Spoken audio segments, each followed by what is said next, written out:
Estamos estudiando Sagradas Escrituras y, bueno, estamos haciendo como que una introducción a las Sagradas Escrituras.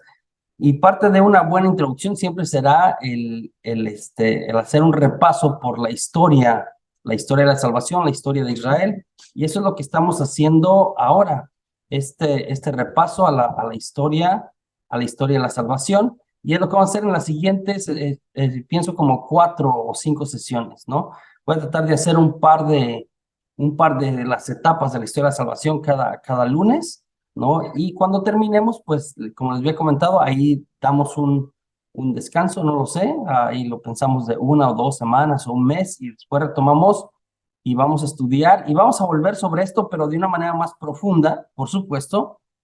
Lo que vamos a ver ahora, en las siguientes semanas, el día de hoy, en las siguientes semanas, pues es así como que una visión holística, una visión global de la historia. Yo les comenté en la clase anterior que para conocer la historia de la Biblia y que le da mucho sentido al estudio, pues no hay que leer los 73 libros, sino solamente 14.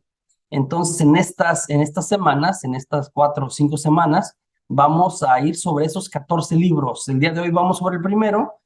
No vamos a avanzar mucho. El primero es Génesis, es uno de los más extensos, ¿no? Tiene 50 capítulos. De los libros que vamos de estos 14, me parece que es el más grande de todos. En otras sesiones vamos a cubrir hasta 2, 3 libros juntos, no lo sé, probablemente más, pero el día de hoy vamos a cubrir Génesis, que ya con eso será bastante. Entonces, yo les mandé y les comento, les he compartido un par de videitos sobre es una agrupación que se llama el Proyecto Biblia Bible Project. No les comento, no es una asociación católica, ¿no? No es un grupo católico, son un grupo de personas cristianas que son buenos, de verdad que sí son buenos, ¿no? El trabajo que hacen me parece muy respetable, pero sí, sí, y esto es importante, ¿no? También cuando empezamos a estudiar un poquito Biblia con más calma, que veamos desde dónde se hacen las conclusiones, las aplicaciones, las interpretaciones, porque pues siempre la interpretación de cualquier persona, incluyendo la mía, la de su servidor, pues está delimitada por mi propia historia, por mis propios estudios, por lo que yo, José Juan, personalmente también creo, ¿no? O vivo, por lo que yo he estudiado. Entonces, cada persona preparada o no preparada, como sea, que se adentra a la palabra de Dios, pues vamos a tener que tiene algo de, ¿sí me explico? Toda lectura de la Biblia tiene una interpretación. Entonces siempre hay algo del intérprete, por supuesto, ¿no? Y esto es importante que lo diga. Entonces, estos videitos así de 8 minutos, que en 8 minutos nos den 11 capítulos y en los 8 minutos nos den los otros 39 capítulos, pues es maravilloso, ¿no? Y luego van haciendo los dibujitos. Entonces yo se lo estoy compartiendo nada más con el afán de tener como que una idea de los acontecimientos que se narran. Le digo, algunas interpretaciones que hace ahí, porque sí hace algunas, pues no son como desde un punto de vista muy católico, no son contrarios tampoco a la fe católica. Quería decir eso para que no se asusten, pero no es así como que es una interpretación bien católica como nosotros la entendemos, ¿no? El día de hoy yo hablaré, bueno, hay una interpretación judía de algunos relatos del Génesis, que no es cristiana, que es judía y que también tiene cierto sentido, ¿no? Entonces, yo voy a seguirles compartiendo la serie esta de los libros que hacen en Bible Project, en el proyecto Biblia. Les digo, en general a mí me parece muy bien y muy básica, y para alguien que va empezando a estudiar un poquito más Sagrada Escritura, le digo, como para tener una visión general, es buena, ¿no? Es buena. Entonces, hoy vamos a entrar a la etapa de la historia de la salvación, la primera etapa, ¿no? Perdón, a la historia de la salvación, y la primera etapa va a ser esta que le llamamos creación y orígenes, ¿no? Entonces, vamos a Génesis del 1 al 11, el primer libro de la Biblia, ¿sí? Podemos dividirlo en dos grandes partes, como decía el videíto, ¿no? Génesis del 1 al 11 y luego Génesis del 12 al 50. Génesis del 12 al 50, Y estas divisiones a su vez podrían tener otras divisiones, por supuesto, ya cuando estudiemos con más calma Pentateuco hablaremos de otras divisiones, de otros grupos, etcétera, pero hoy vamos a centrarnos como estas dos grandes divisiones y en la segunda parte yo hablaré de 3 ciclos en la segunda división, ¿no? En la segunda división en la que me refiero del 12 al 50.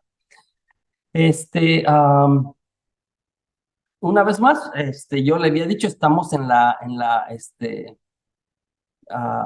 época de bronce, ¿no? En la época de bronce, y entonces, vamos a encontrar en Génesis del 1 al 11 un poquito de historia, ¿no? De la humanidad, un poquito de historia de las culturas, por supuesto, ¿no? Recopilado en formatos o es decir, géneros literarios, ¿no? Antiguos, maravillosos, como la saga, el mito, etcétera, muchos recursos literarios antiguos maravillosos que nos van a hablar de la creación y los orígenes. Entonces, vamos a centrarnos en eso el día de hoy. Entonces, algunos datos generales sobre estos primeros 11 capítulos, ¿sí? Entonces, cronología, ¿cuándo sucedió esto? ¿Cuándo sucedió esto? No podemos determinarlo, ¿no? Entonces, aquí, por eso a esto, de hecho, también le llamamos la prehistoria de la salvación, prehistoria, como antes de la historia, ¿no? La historia otra vez en ese sentido que nos entendemos de que se puede cuantificar. Entonces, en la historia de la cronología, ¿cuándo sucedió? Otra vez, algunos apuntan que si estábamos hablando de la creación del ser humano, no de la creación de todo cuanto existe, ¿no? De la creación del ser humano estamos hablando entre es lo que decíamos hace algunas décadas, 2 millones de años, y ahora hablamos hasta de 4.5 millones de años, antes de nosotros, ¿no? Que se han encontrado algunos fósiles de algunos, lo que parece, ¿no? Los inicios de la humanidad, ¿no? Nuestros predecesores como que más antiguos, ¿no? Más antiguos. Entonces, cuando hablamos de la cronología y estamos hablando de la creación del hombre, la creación del universo, ¿no? Pues son, no sé cuántos billones o no cuánto de años, esa es una locura, es muchísimo más. Entonces, no estamos hablando de historia, estamos hablando de prehistoria. Y estos relatos nos acercan de una manera maravillosa, ¿sí? Llena de imágenes y cosas con simbolismos y sentidos muy arcaicos, muy de las culturas semita del Medio Oriente, ¿sí?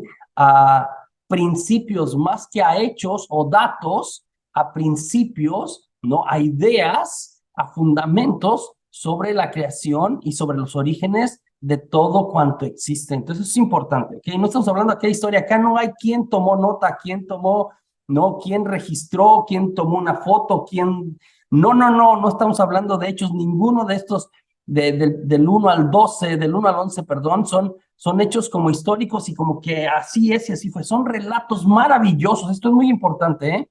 Relatos maravillosos y como yo explicaba la vez anterior, la sesión anterior, ¿no? Que atienden a un recurso como la mitología para dar explicación a estas cosas impresionantes, sobre todo en el tiempo antiguo, ¿no? En el tiempo antiguo. Entonces, no es que, y esto es importante, no es que no son verdad, ¿no? Hablan de la verdad del origen de cosas muy profundas, pero otra vez, y le digo porque nos vemos tentados, sobre todo como seres humanos del siglo XXI, como que dime dónde y cómo y todo, pues no es posible, no cuando hablamos de estas épocas tan antiguas, tan lejanas a nosotros, ¿no? Por eso la introducción la semana anterior que nos reuníamos era como que por esa línea, ¿no? Entonces la cronología no sabemos, ¿no? No sabemos cuánto exactamente, no hemos tenido teorías y teorías y teorías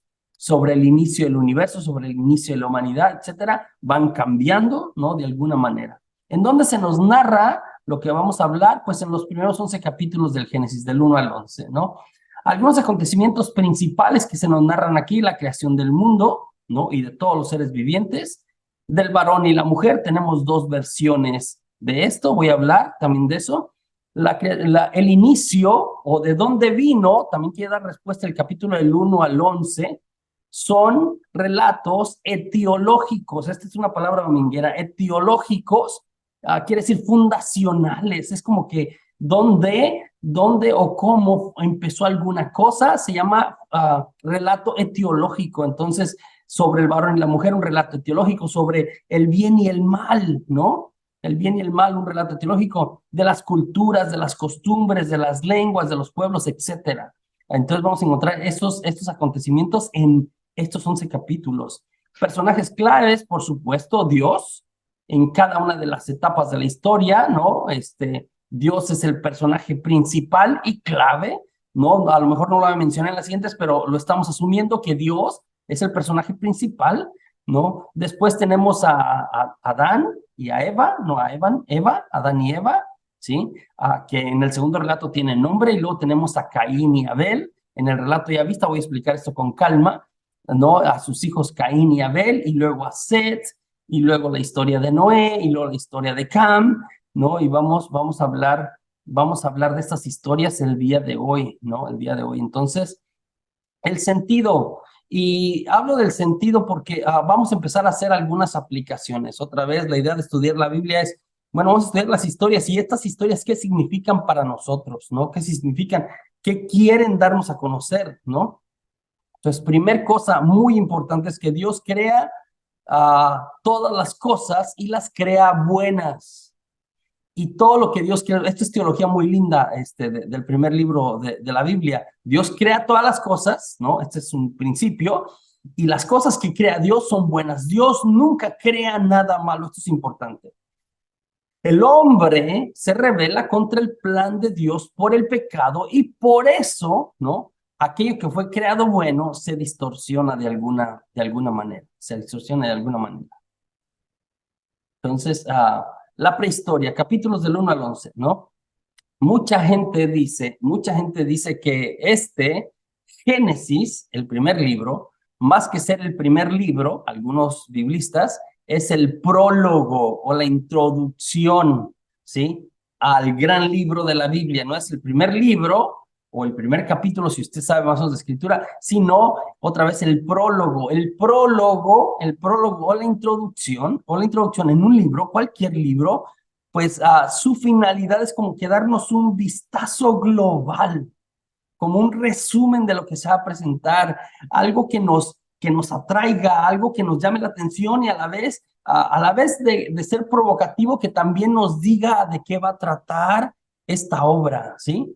Debe tratar de esta obra. ¿Por qué? ¿Por qué dicen esto algunos biblistas? Porque si tú lo lees con calma, ¿no? La teología que encontramos en el libro del Génesis, pues es muy avanzada cuando ya comparas con los siguientes libros. Es decir, entras al libro del Éxodo, el segundo, y hay como un retroceso, y es como que, ¿qué pasó aquí? Si ya estaba claro algunas cosas, es como que retrocedemos en cuanto a conceptos teológicos de qué entendemos o cómo entendemos que es Dios y cómo actúa con nosotros, ¿sí? Entonces, algunos hablan que este es el prólogo o la introducción, otra vez. Estos primeros 11 capítulos no son históricos. Ahorita puede haber, no son históricos, no pretenden serlo, no quieren serlo, son relatos etiológicos, ¿no? Los antropólogos, ya había dicho, creen que la humanidad, los hemos estado en la Tierra entre 2 a 4.5 millones de años. En esta época, la prehistoria del pueblo de Israel no es revelación directa de Dios a los hagiógrafos. Otra vez, no es como asumimos o entendemos la mayoría de los libros, que Dios se comunica, ¿no? De alguna manera con aquel que va a escribir, con el profeta, etcétera, le inspira. Acá tenemos relatos, de hecho, le voy a contar, tenemos algunos relatos más antiguos que los mismos relatos bíblicos, ¿no? Por ejemplo, el Enuma Elish de la cultura babilónica, que es un relato de la creación, que es más viejo, más antiguo que el relato que nosotros tenemos, que los dos relatos que nosotros tenemos en la Biblia. Y que al parecer algunos elementos del Enuma Elish se dejan entrever en los relatos bíblicos. Claro, tienen su propio desarrollo, tienen sus propios conceptos. Cambia, el Enuma Elish Es un relato de la creación en que los dioses, uno se come a otro, o sea, es muchos dioses, y acá empieza a dar fundamento a un solo Dios, ¿no? Al monoteísmo en el que creen el judaísmo y luego el islamismo y luego el cristianismo también de alguna manera. Entonces, son relatos, algunos de estos, ¿no? Estoy pensando del poema de Gilgamesh, otro relato babilónico sobre el diluvio, por ejemplo, ¿sí? El relato, la historia del diluvio lo encontramos en el poema de Gilgamesh, también un relato babilónico. Y otra vez entendemos eso porque el pueblo de Israel estuvo bajo dominio de Babilonia, ahí debió aprender estos relatos también y luego se fueron formando estos relatos que son maravillosos, ¿no? Entonces, las fuentes del prólogo de estos primeros 11 capítulos provienen de historias que ya eran comunes en las culturas vecinas. Yo he hecho esto, ¿no? No provienen de la tradición, la relación en el sentido estricto, ¿no? No como lo entendemos. Usaron otras obras de literatura del mundo antiguo y le dieron forma, ¿ok?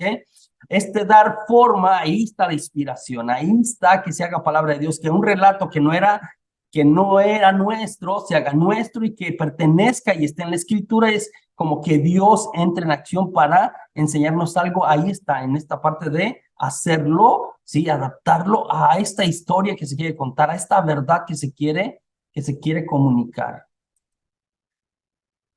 Otra vez yo he hablado de esto del propósito del mito a la sesión anterior. Un mito puede conectarse de una forma muy cercana a una acción ritual de adoración. Un mito puede ser etiológico, lo que ya había el término que etiológico es explicación de la causa. Etiología, explicación de la causa de algo, es fundacional, ¿no? Los mitos tratan de explicar el porqué de la vida. Los mitos bíblicos son explicaciones teológicas de las relaciones, de manera particular aquellas entre Dios y la humanidad.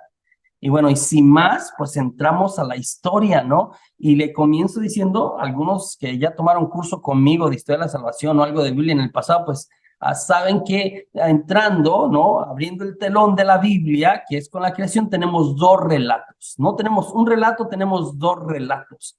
Y los que estudian la Biblia con más profundidad hablan que en el Antiguo Testamento podemos tener, ya cuando le rascas a pedacitos aquí y de allá, ¿no? De todo el Antiguo Testamento podemos tener hasta 39 relatos, ¿no? Hasta en los Salmos encontramos algunas cosas sobre cómo creó Dios cosas. Entonces, pero estos dos son los iniciales y son muy importantes. Entonces, no hay un relato solo de la Biblia, ¿sí? No hay una sola versión de cómo fue creado todo. De entrada tenemos dos versiones y dos versiones distintas y distantes. Fueron escritas, de hecho, en tiempos diferentes. Creemos otra vez, ahora hay estudios muy avanzados en cuestiones de Sagrada Escritura sobre las famosas 4 tradiciones, ¿no? Hablaré de esto cuando analizamos con calma lo del Pentateuco, pero las famosas 4 tradiciones, ahorita voy a hablar de dos, ¿no? La tradición yavista y la tradición sacerdotal y cómo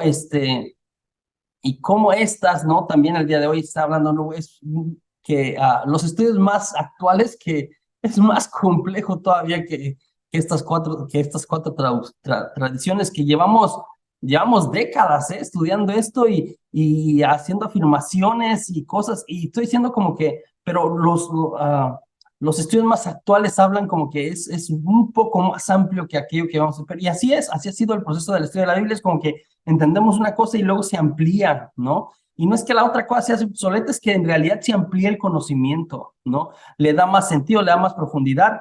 El ser humano llevamos 2000 años haciendo esto y yo que vamos a continuar de alguna manera, ¿no? Ahora que yo estudiaba Sagrada Escritura en la maestría, así que cuando estamos estudiando hebreo, ¿no? Es como que pues hay palabras todavía hay palabras en la Biblia hebraica que todavía en las lenguas modernas no le tenemos una definición 100% atinada, ¿no? Entonces, por eso tenemos 3 o 4 porque una no alcanza, ¿no? Etcétera. Entonces, se sigue lingüísticamente, ¿no? En el estudio de las lenguas, ¿no? Se sigue así como que encontrando cosas, ¿no? Encontrar cosas, hay algunos libros más complicados que otros, estoy pensando, Daniel es muy complicado, tiene 3 lenguas por ahí combinadas, ¿no? El arameo, el hebreo y el griego en el mismo libro. Hay otros libros por ahí que, no, hay varias cosas que se siguen entendiendo de alguna manera. Bueno, arranco diciendo que tenemos dos versiones de entrada, ¿sí?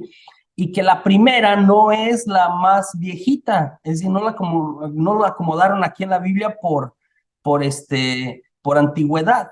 De hecho, el primer relato es más nuevo que el segundo, ¿no? Y el primer relato es el relato sacerdotal, ¿no? El primer relato es el relato sacerdotal, y en este relato, en Génesis 1:1 a Génesis 2:4a, este es el primer relato, Génesis 1:1 a Génesis 2:4a, tenemos este relato famoso donde Dios va creando, ¿sí? Es un relato sacerdotal, es un ritual. Por eso decimos que es un relato sacerdotal. Es un poema maravilloso, es un poema maravilloso. Dios va creando todo en 6 días, y de ahí la importancia del 6 para el mundo judío. Entonces, el día sexto para el judío es el Shabbat, que nosotros le decimos sábado, ¿no? Sábado, el Shabbat. Entonces, el día 6 es muy importante porque Dios crea todo en 6 días. Dios crea todo en 6 días, ¿no? Perdón, el día sexto no es el Shabbat. El día sexto es el día sexto y todavía es de la creación. Perdón, el día séptimo es el Shabbat. El día séptimo es el Shabbat. Entonces, Dios crea en 6 días, sí, esto ya es importante y simbólico. Cada vez que encuentre 6, tiene una conexión con la creación o una nueva creación. Entonces, el número 6 indica eso, ¿no? El 7 es el Shabbat, ¿sí? El 7 es el Shabbat, el sábado, el día del Señor, ¿no? Y el día octavo es el domingo, ¿no? Nosotros los católicos, a diferencia del mundo judío, ¿sí? Celebramos, dedicamos a Dios en el domingo, ¿no? No en el Shabbat, no en el día 7, sino en el día 8. Y el día 8 es el último de la semana o el primero de la semana. Entonces, y tiene toda una conexión con la cuestión de la resurrección, por supuesto, con una nueva creación, llegaremos a eso cuando hablemos de la persona de Jesús, pero otra vez, este primer relato, 6 días de creación, ¿sí?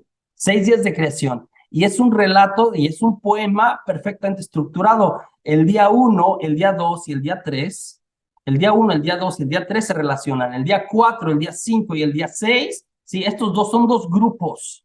Cuando ves el poema, ¿sí? 1, 2 y 3, 4, 5 y 6. Luego, lo que pasa en el día 1 se conecta con el día 4, lo que pasa en el día 2 se conecta con el día 5 y lo que pasa en el día 3 se conecta con el día 6. ¿Me siguen? Entonces, primeros 3 días, Dios separa o divide.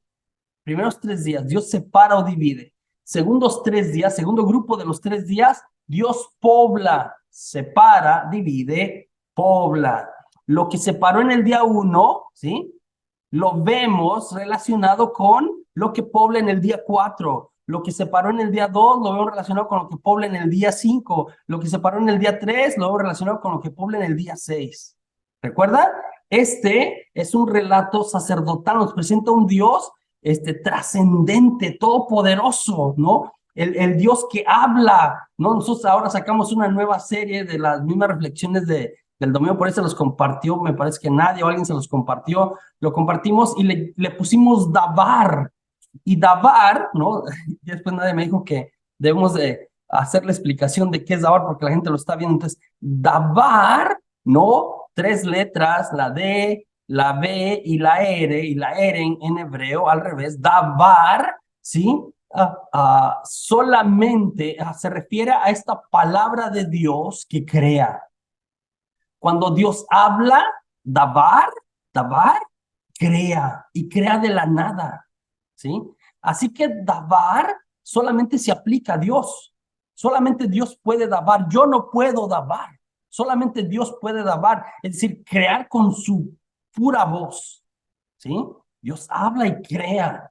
Y tenemos en el primer relato a Dios que nada más dice, haya luz y hubo luz, ¿sí? Muy interesante. Entonces, con su pura palabra, con puro dabar, eso sucede, ¿sí? Dijo Dios, haya luz y hubo luz, ¿no? Y amaneció y atardeció, y vio Dios que era bueno. Esto también se repite en cada uno de los 6 días, y vio Dios que era bueno, ¿sí? Mire que es un poema que tiene la misma estructura, las mismas palabras. Cuando tú lo lees en hebreo, tiene ritmo en hebreo.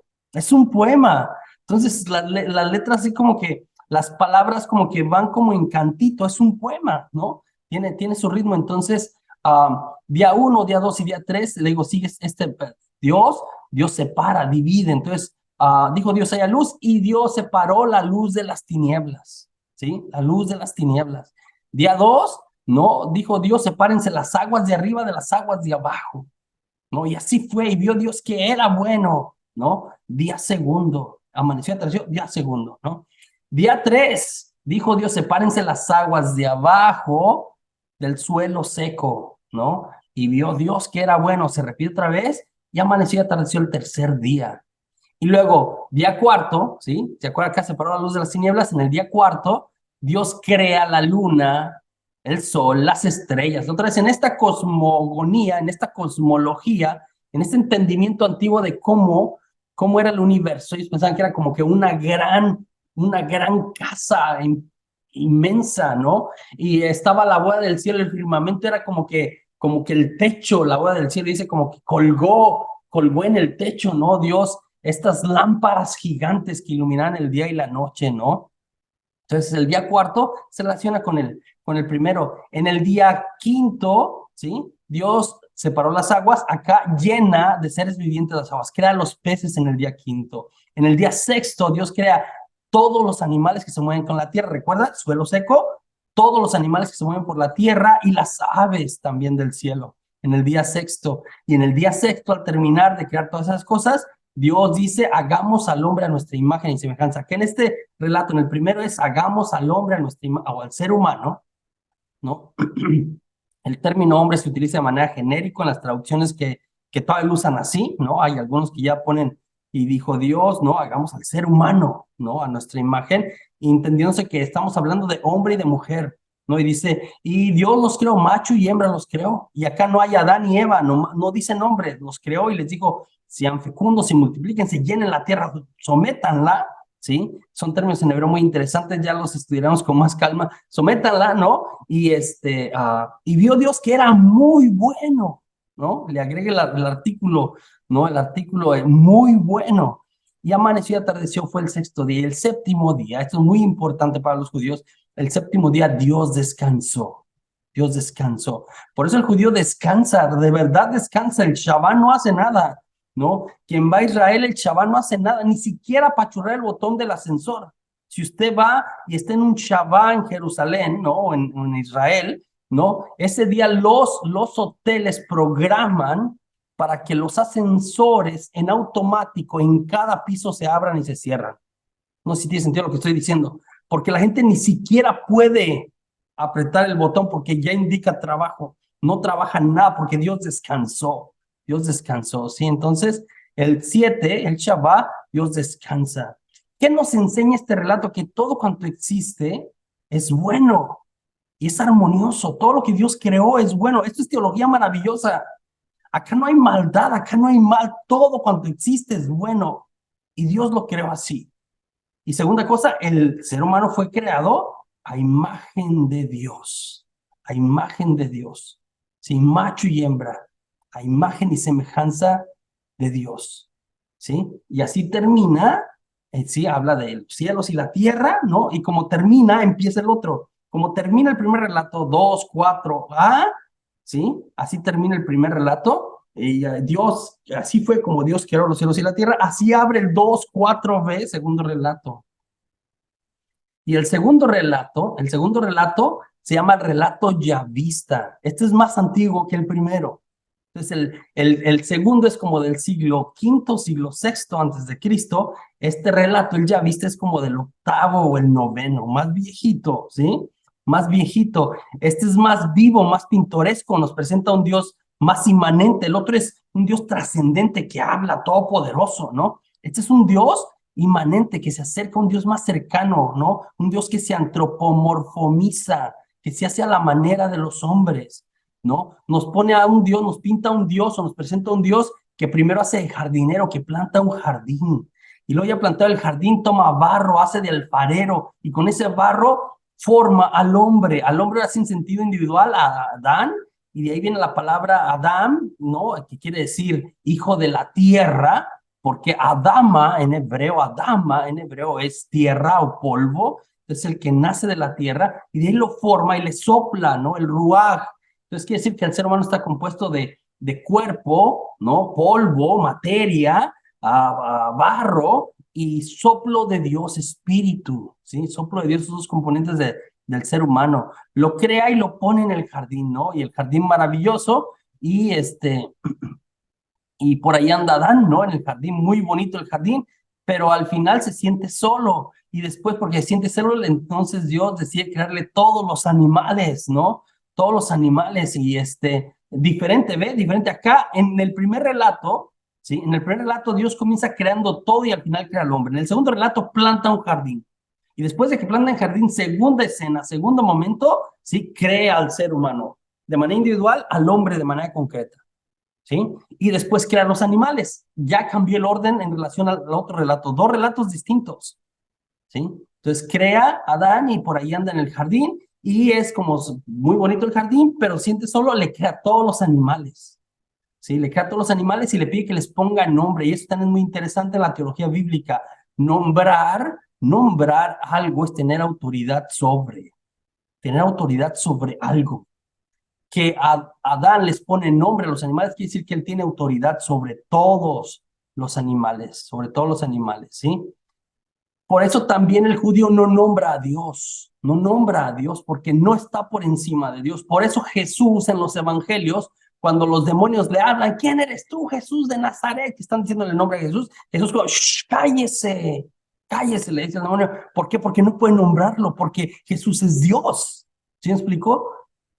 Los demonios quieren tener dominio sobre Jesús, no pueden tener dominio sobre Jesús, no pueden. Entonces nombrar es tener autoridad sobre, desde aquí lo vamos viendo, lo vamos viendo. Entonces,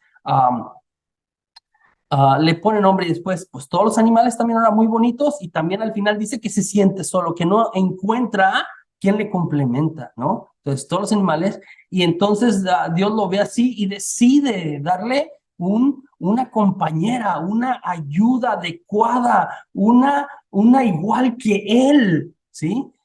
Que le complementa, que le hace uno, que le lleva a la comunión, etcétera. Entonces, por eso es que lo pone a dormir, ¿no? Ahora hace Dios de anestesiólogo general y después de ahí dormido le saca un hueso de la parte media del cuerpo, ¿no? No sabemos si era una costilla o no, ¿no? Algunos biblistas hablan más bien como un hueso como de la columna, ¿no? Una vértebra, más que una costilla, pero la idea en hebreo, la palabra en hebreo nos da la idea como de un hueso de la mitad del cuerpo, de la mitad, eso es lo que dice. Y algunos otra vez en su interpretación de esto dicen como que de la mitad del cuerpo en el sentido de que la mujer tiene misma dignidad. Y segundo es de lo mismo, ¿sí me explicó? Es creada de la misma materia del ser humano, otra vez para hablar de igualdad, de carne o de hueso, ¿sí? Quiere decir como que somos igual, ¿no? Somos igual. Entonces, de ese hueso, pues forma Eva, ¿no? Ahora hace de cirujano plástico reconstructivista, digo yo, ¿no? El más fregón de todos, porque de un hueso forma a Eva, ¿no? Eva guapísima, Eva maravillosa, Eva perfecta, ¿no? La mujer y el hombre primeros creados originalmente perfectos, ¿no? Yo a veces he hecho carrilla con lo de Eva, pero podemos decir lo mismo del hombre, ¿no? Que yo no sé, el que se imagine más guapo y más musculoso y más atento y que le abre la puerta y que le da flores y que es romántico y que es detallista, etcétera, perfecto, ¿no? Hombre perfecto. Y Eva, yo decía, de una costilla, pues la mujer tan perfecta, ¿no? 90, 60, 90, guapísima, no hablaba mucho, no le gustaba ir de compras, no reclamaba, etcétera. Perfecta, perfecta. Luego, Alba, cuando digo eso me da un sapio a mí, pero es otra vez lo que mejor se imagina es como que estaba ahí cuando Abraham despierta del sueño, la ve a Eva y no se la cree, no se la cree. Es maravillosa Eva, es maravillosa, ¿no? Y se echa, yo le digo, un piropo en hebreo, ¿no? Un piropo en hebreo y dice, esta sí es carne de mi carne y hueso de mis huesos. Es carne de mi carne. Esto es maravilloso, ¿eh? La expresión en español suena cero romántica, pero en hebreo esta sí es carne de mi carne y hueso de mis huesos. Es como que Es que Adán ha estado buscando esto. Estaba buscando quien le complemente, a que estaba buscando quien le llene. Y mira a Eva y sabe que ella es, ¿no? Es como cuando yo digo, ¿no? Como cuando usted conoció a su esposa y se enamoró profundamente, y más si fue como que a primera vista, como que la vio y no lo podía creer lo que está enfrente de usted, ¿no? Se echa un piropo, esta sí es carne de mi carne y hueso de mis huesos, ¿sí? Hueso de mis huesos. Y entonces los crea y los pone en el jardín y todo marcha perfecto. La creación de Dios es armónica, ¿no? La única cosa acá que introduce el relato ya vista es pues que nada, resulta que, resulta que les dice, bueno, está el jardín completo para ustedes, pueden comer de todos los árboles, pero de uno no. No, la famosa historia de los dos árboles en el Edén. Pueden comer de todos, está incluso el árbol de la vida, pueden comer de ese, está el árbol porque Dios los había creado para la eternidad. Luego está el árbol del conocimiento del bien y del mal, de ese no coman. De ese no coman y bueno, pues ¿qué creen? ¿No? Que creen que pues que el no funciona, ¿no? Que cuando al ser humano le dicen que no hagas, pues con más ganas lo hace, ¿no? Que le entra el morbo y le hace, ¿no? Entonces, y que bueno, mayoría de los teólogos hablan de por qué hizo esto Dios, si ya sabía que somos contreras, que somos débiles, ¿no? ¿Para qué nos ponía el arbolito ahí que dice no? Y algunos teólogos hablan pues que tiene que ver con esta diferencia de Dios es Dios y nosotros somos criaturas, ¿no? Es este reconocer quiénes somos y que somos el culmen de la creación, somos lo más hermoso que Dios creó, pero no somos Dios, y ese es el problema del ser humano, que el humano no se conforma con ser la culmen de la creación. El ser humano quiere ser Dios, es el problema del ser humano, ¿sí? Entonces no confían en Dios. Dios les dice, miren, todo esto, todo va a estar bien, no coman de este árbol. ¿Qué crees? No pueden confiar en Dios. De hecho, una pregunta fundamental en la escritura es esta: ¿puedes confiar en Dios? Y pues la respuesta de Adán y Eva será no, ¿no? Y entonces cada no traerá una consecuencia trágica y desastrosa para la humanidad de alguna manera, ¿no? En el tercer capítulo nos relata la caída. No voy a alcanzar a hacer, ya me fui muy lento diciendo muchas cosas. Me van a disculpar. Entonces, con que termine los primeros 11 capítulos hoy, ¿sale? No voy a pretender, tengo preparado por los 50, pero no voy a hacer los 50. Voy a hacer los primeros 11. Entonces, la caída en Génesis 3 sigue el relato ya vista, ¿sí? Entonces, tenemos relato sacerdotal, termina en el 2.4a, 2.4b, entramos al relato ya vista y el relato ya vista se extiende todavía hacia adelante en el Génesis. Entonces, y nos presenta cómo entra el pecado, porque esto hace el relato ya vista, tiene esta característica, nos presenta el pecado, ¿no? Nos habla del pecado original. Entonces, Dios les dijo, no coman de este árbol, ¿sí? Y entonces entra en juego varios elementos aquí interesantes, ¿no? La serpiente, ¿no? La serpiente aparece en el árbol, ¿no? La serpiente que para nosotros los católicos pues es ya prefigura de Satanás, del tentador, del que rompe con Dios, ¿no? Y luego, porque no puede con Dios, la toma contra a los que más ama a Dios, los seres humanos. Entonces, la serpiente viene y les tergiversa, les revuelve, ¿no? Dice cosas que sí dijo Dios y dice cosas que no dijo Dios para revolverlos y hacerlos caer, para que coman del árbol, del fruto prohibido, que no era un manzano, ¿no? No era un manzano, que ahí también parece manzana en mi dibujo ya mordida. No, no era un manzano, no dice, ¿no? No dice qué alimento era. Era lo que sí dice que el fruto era apetitoso, pero a mí me parece que la cuestión el simbología de la apetitoso tiene que ver más con lo que te daba que con el sabor, ¿no? Pero era apetitoso a los ojos, entonces era llamativo lo que prometía, ¿no? Y el demonio es capaz de embaucarles como que es que el día que coman serán como dioses, ¿no? Serán como dioses. Entonces, pues estos se van de boca, ¿sí? entonces se van de boca. Va una pregunta por ahí, ¿qué significa yavista? Entonces, se les ha dado un nombre, se les ha dado una categoría a cada una de estas cuatro tradiciones, ¿no? Yo te estoy hablando de dos, la sacerdotal, la yavista, y luego tenemos la deuteronomista y la eloísta, cuatro tradiciones, o cuatro como líneas en los que se escribieron los primeros 5 libros de la Biblia.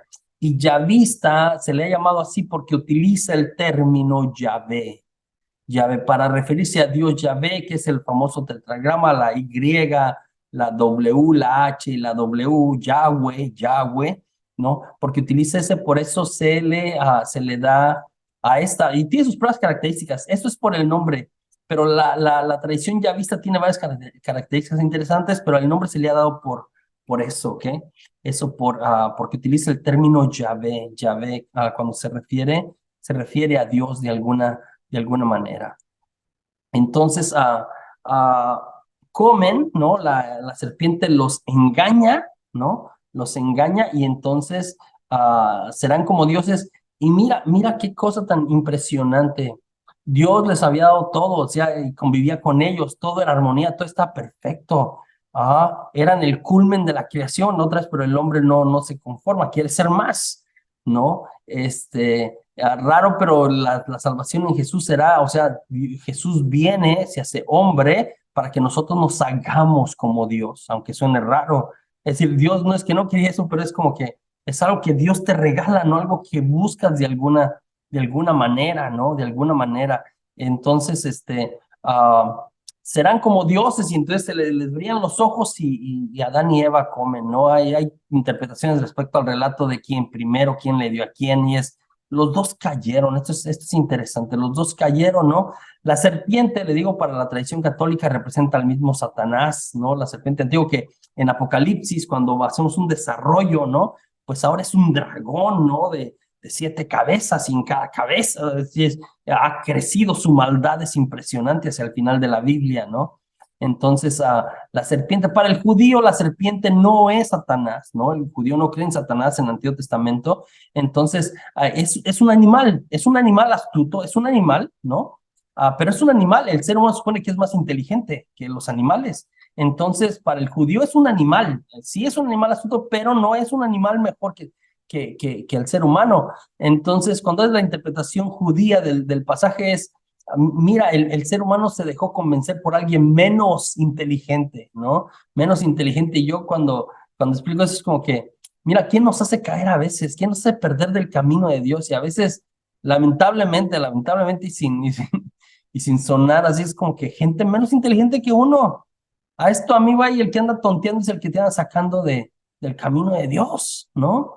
A veces la señora esa chismosa es la que te anda sacando de tus cabales, o no sé quién ahí en el trabajo, ¿no? Nos perdemos a veces por cosas bien tontas, por gente como, ¿no? Por insinuaciones sin sentido, ¿no? Esta interpretación de alguna manera judía, ¿no? De la serpiente, un ser inferior, ¿no?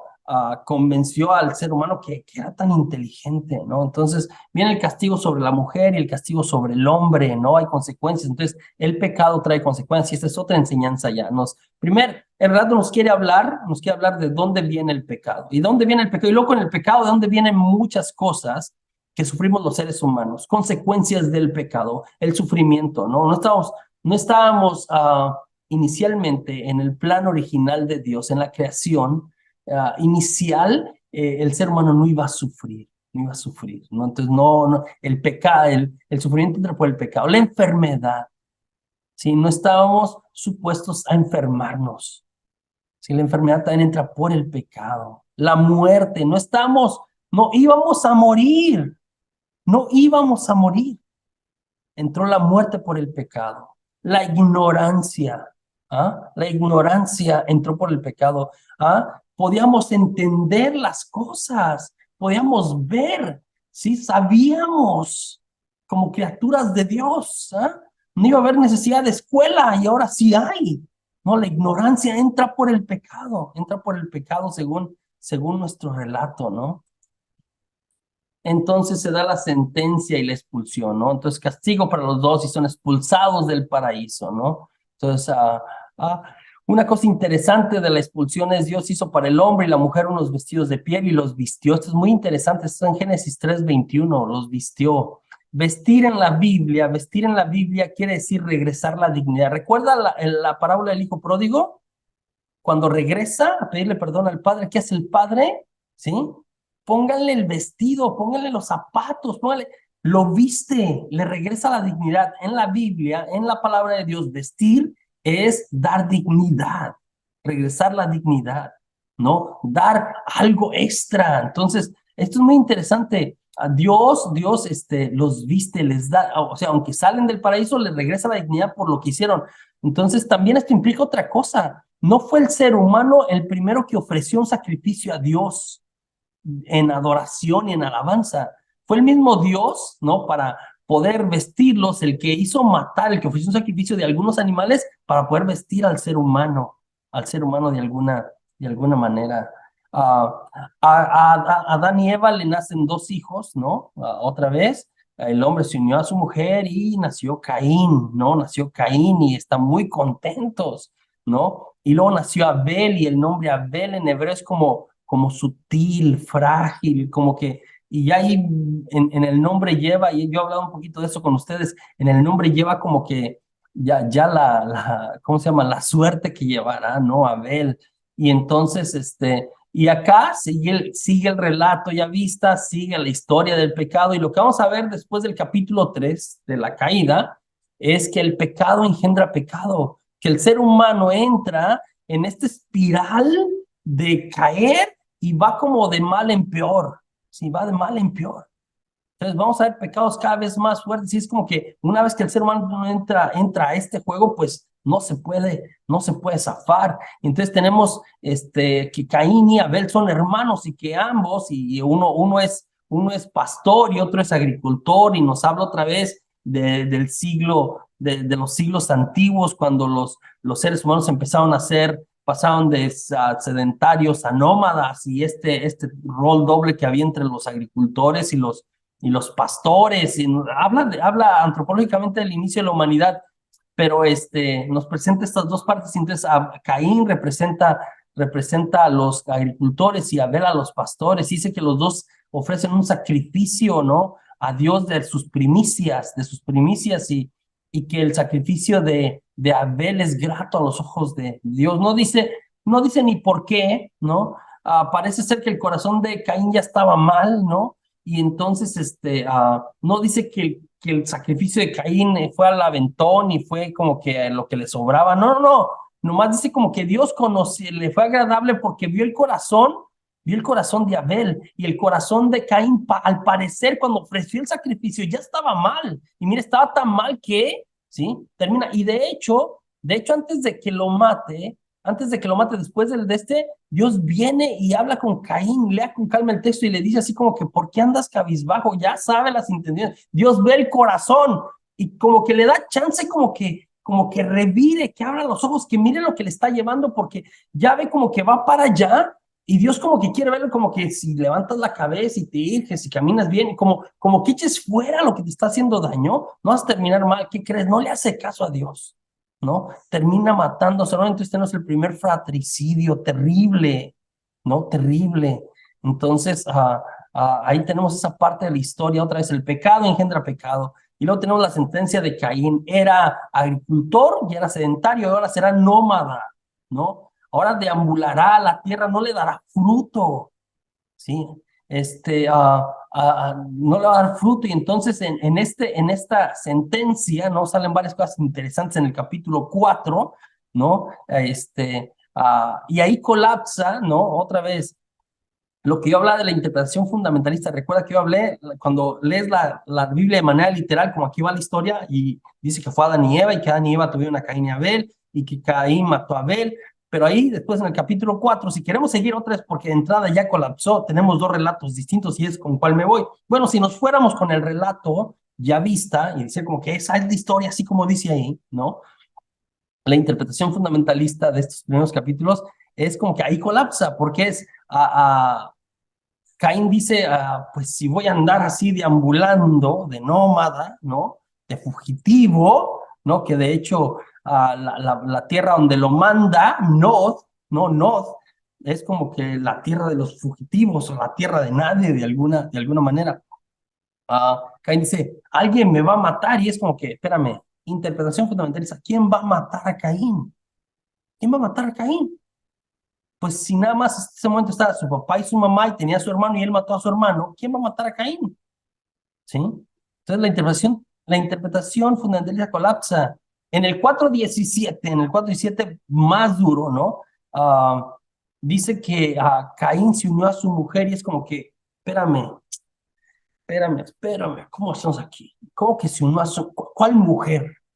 ¿Cuál mujer? ¿No? ¿De dónde salió? Si tenemos Adán y Eva, Caín, ¿no? No había más mujeres. Según el relato, ¿no? Si lo tomamos al pie de la letra, así fue, ¿sí? ¿Ah? Aquí colapsa en el 4:17. Entonces, cuando hablamos de Caín y Abel, de Adán y Eva, de Dios los creó a imagen y semejanza en el primer relato, estamos hablando de la creación de la humanidad, de la humanidad. Otra vez, no son relatos históricos como tal, son relatos etiológicos, ¿sí? Muy importante, ¿sí? Entonces, aquí colapsa. O sea, aquí termina con quién lo va a matar, pues quién no hay más, ¿cuál mujer? ¿No? Entonces Dios creó a la humanidad. De nada ni Eva representan la creación de la humanidad, ¿no? En el capítulo 5 habla de la tierra de Nod, un poquito el capítulo 4 dice la tierra de Nod, que yo había dicho que Nod, que es a donde es enviado, es como un topónimo bíblico esto, sí, es un topónimo bíblico. Su nombre provenía de la palabra hebrea Nodedín, que significa fugitivos, ¿no? Entonces, ¿por qué? Porque Caín va a estar fugitivo. Y después de ahí en el capítulo 4 y 5 empiezan las famosas Toledot. Toledot, que son que a veces a nosotros como que nos empieza a aburrir el pasaje cuando vamos leyendo, porque empieza a darnos nombres, ¿no? Lo que se llaman ¿cómo se le llama? Se me fue la palabra ahorita en español. Ah, la lista de nombres. ¿Cómo se dice? Ay, Dios, se me fue la palabra. Genealogías se dice. Genealogías, sí, así se dice. Gracias, por ahí Betty me dice. Entonces, genealogías, las Toledo, las genealogías, ¿no? Que para los judíos, para nosotros puede sonar así como, para los judíos es muy importante, ¿no? Entonces empieza a hablar de las genealogías, ¿no? En el capítulo 5 habla de Sed y luego habla de Nos, ¿no? Que fue el primero en invocar el nombre de Dios. Entonces acá tenemos los patriarcas anteriores al diluvio de alguna manera, y nos habla que estos tenían vidas larguísimas hasta de 900 años. Acá está donde está el nombre de Matusalén, 900 y pico años, ¿no? Y algunos han dicho, bueno, sí, sí se vivió ese tiempo y es simbólico, puede representar dos cosas esta cantidad de años impresionante. Uno, que Dios los bendijo muchísimo, y dos, ¿no? Dos, que es lo que hace, como que tenemos nombres antiguos y entonces para conectar un nombre con otro nombre, o porque en realidad los nombres representan más bien como pueblos, como organizaciones antiguas, más que personajes individuales, pero como la familia de los Fernández o la familia de los González, una cosa así, más que Fernando como tal. No sé si tiene sentido lo que estoy diciendo. Y que entre uno y otro hay un espacio cronológico impresionante de 900 años. Entonces, para juntar a tenemos que hacer que ¿no? Viva hasta que llega y se entienden todo este tiempo. Otra vez, por eso tenemos ahí personas que vivieron muchísimos, que dice la Biblia que vivieron muchísimos años, no es simbólico, ¿no? Habla de Enoch, ¿no? Que es un personaje así como muy misterioso que desapareció porque Dios se lo llevó a los 365 años, ¿no? El padre de Enoch era Matusalén, que es el que vivió más años según las cuentas ahí, que son 979 años, ¿no? Que fue padre de Lamec y luego de ahí fue padre de Noé. Entonces, las Toledot que aparecen aquí en el capítulo 5 y luego aparecen en el capítulo 9 y 10, ¿no? Son muy importantes en la Biblia, ¿no? Se repetirá todavía en tiempo de Jesús. Estoy pensando que Lucas San Mateo, ¿no? Nos darán las genealogías de Jesús, que es muy, muy importante. En el capítulo 6 hay un pasaje súper extraño, ¿eh? El capítulo 6, sí, nos habla, el término en hebreo es nefilín, ¿no? Que es como unos gigantes o como unos ángeles caídos.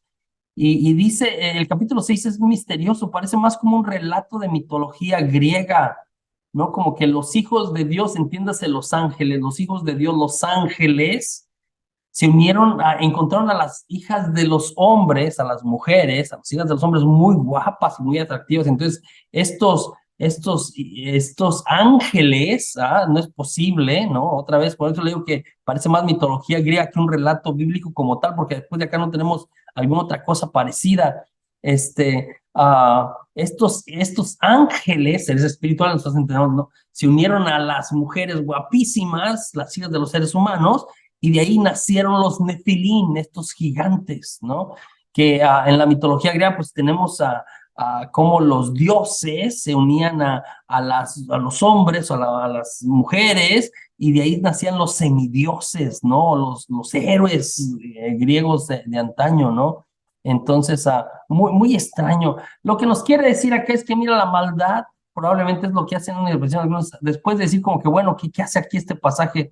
La maldad era tan impresionante, ¿no? Que hasta como que los ángeles andaban mal, ¿no? De alguna manera, como que la creación misma como que se trastocó, porque en el capítulo 6, versículo del 5 al 7, mira, primero que Dios vio que todo era bueno, en el capítulo 5, perdón, 6, versículo del 5 al 7, habla como que Dios se arrepiente de haber creado. Es tan terrible lo que está pasando que se arrepiente, ¿no? Pero bueno, Noé fue agradable a los ojos del Señor y no termina por un ser humano, es muy interesante, por un ser humano no destruyendo, ¿no? No destruyendo porque quiere destruir, porque hay tanta maldad, ¿no? La maldad que empiezan los descendientes de Caín se hace terrible, ¿sí? Entonces, en el capítulo 6, 9 al capítulo 9, 29 tenemos el relato de Noé y el diluvio, una historia muy famosa, ¿no? Yo le había dicho que tiene fundamentos también babilónicos con el poema de Gilgamesh, ¿no? Que también tienen relatos de estos diluvios impresionantes, sobre todo en Mesopotamia, en Babilonia, que se inundaba seguido, entonces había como estas ideas de fin del mundo con agua, una cosa así. Entonces, es un relato muy, muy amplio, no lo vamos a profundizar, pero podemos interpretarlo como dos, o como castigo, como salvación. Si lo vemos como en el vaso medio vacío, vamos a ver como castigo, pero si lo vemos como con el vaso medio lleno, vamos a ver que Dios en el arca, en Noé, y rescatando a la familia de Noé, está rescatando a la humanidad, y rescatando una parejita de cada uno de los animales, está rescatando la creación. Entonces, no está terminando la creación, está rescatándola de toda la maldad. ¿No? Porque podía haberla aniquilado, no la aniquila, la salva, ¿sí? Y aquí nos presenta esta primera alianza. Bueno, la primera se hace con Adán y Eva de alguna manera, no es explícita, no es implícita. Y es segunda alianza, ¿no? Primero con una pareja y ahora con una familia, ¿no? Con Noé y su familia. En el capítulo 9, 8 tenemos esta alianza, ¿no? Entonces, y parece como que, bueno, ya se compuso la cosa, ya limpió todo, ¿no? Él no es bueno y ya todo va a marchar bien, pues no, seguimos con el relato ya vista y otra vez regresamos al pecado. Después de que bajan del arca de Noé, ¿no? Nos habla del carácter de los hijos de Noé, de Can, de Sed, de Jafé, y cómo su hijo Can lo mira desnudo. No hay algunas interpretaciones que hablan de que si el mirarlo desnudo implica una relación sexual, muchos biblistas hablan de que no implica, pero el acto mismo o hablar de este sobre su papá ya es una ofensa muy seria. Es impresionante, el relato es muy misterioso, también muy complicado de interpretar, les comunico. Hay muchas, muchas ideas al respecto, pero una cosa interesante es que la maldición por haber hecho esto, Can no cae sobre él, sino sobre el hijo de Can. Muy interesante, ¿no? No la hizo, es muy, muy, muy, muy raro, pero no cae sobre Can, que fue el que vio al papá desnudo, porque el papá aprendió a sembrar uvas y luego de aprender a sembrar las uvas las exprimió y las procesó, ¿no? Y ahí habla como el nacimiento del vino, ¿no? que es tan importante en el Medio Oriente y que se puso hasta atrás bien borracho y que ya borracho, pues ahí se encueró y la desnudez otra vez tiene que ver como con, ya en la historia de pecado, la desnudez inicial no hay problema, pero la desnudez después del pecado, ¿no? Adán y Eva se encuentran desnudos, por eso los tiene que vestir, se encuentran desnudos, es decir, es como que abandonados por su pecado de alguna manera, ¿no? De alguna manera. Y al final, en el capítulo 11, tenemos la historia de la torre de Babel, la torre de Babel, ¿no? Que Babel significa confusión, confusión, ¿sí? Confusión. Entonces, porque otra vez el ser humano, no vamos a hacernos, otra vez, esto es muy interesante. Ellos dicen, vamos a hacernos una torre, ¿no? Que llegue hasta el cielo, como nosotros llegamos a Dios por nosotros mismos y que nos haga famosos, ¿no? Otra vez la historia de la humanidad. Nosotros nos hacemos famosos porque somos muy canijos, somos muy inteligentes, somos muy buenos, hombre, nosotros somos fregones, ¿no? Entonces vamos a esta torre que se levanta hasta el cielo y nos van a venir a ver como que mira qué bárbaros estos, ¿no? Y entonces, otra vez, ¿cuál es el problema acá? Es que tú no te haces famoso, tú no alcanzas las cosas, tú no llegas hasta Dios. Esta es la historia de la Biblia, de la palabra de Dios, es Dios llega hasta ti, ¿no? Y luego dice como que, mira cómo es hasta ridículo, ¿eh? Es como si hicieran esta torre impresionante otra vez para aquel tiempo, ¿no? Para aquel tiempo o las construcciones antiguas en esta idea del Medio Oriente antiguo, ¿no? Era como que dice como que Dios bajó, como que Dios descendió desde lo alto a su torrecita, es decir, ellos queriendo alcanzar a Dios y nada que ver, como una torrecilla pinchurrienta, ahí se explica, el ser humano con sus sueños de grandeza no le alcanza, entonces como que baja y ¿qué pasó ahí? ¿No? ¿Qué pasó ahí? Les confunde las lenguas, va a haber confusión, ¿no? De alguna manera, ¿no? Y división, y aquí se forman todas las de estas, pero otra vez eso, pero es idea del ser humano de nosotros, somos muy fregones, somos los más fregones, ¿no? Que la gente nos voltea a ver y es, mira, Dios le dirá a Abraham, yo haré de ti un nombre grandioso, maravilloso, en ti serán bendecidas, es Dios el que da la fama, ¿sí me explico? Y la da, no es que yo la consigo, es que Dios la da.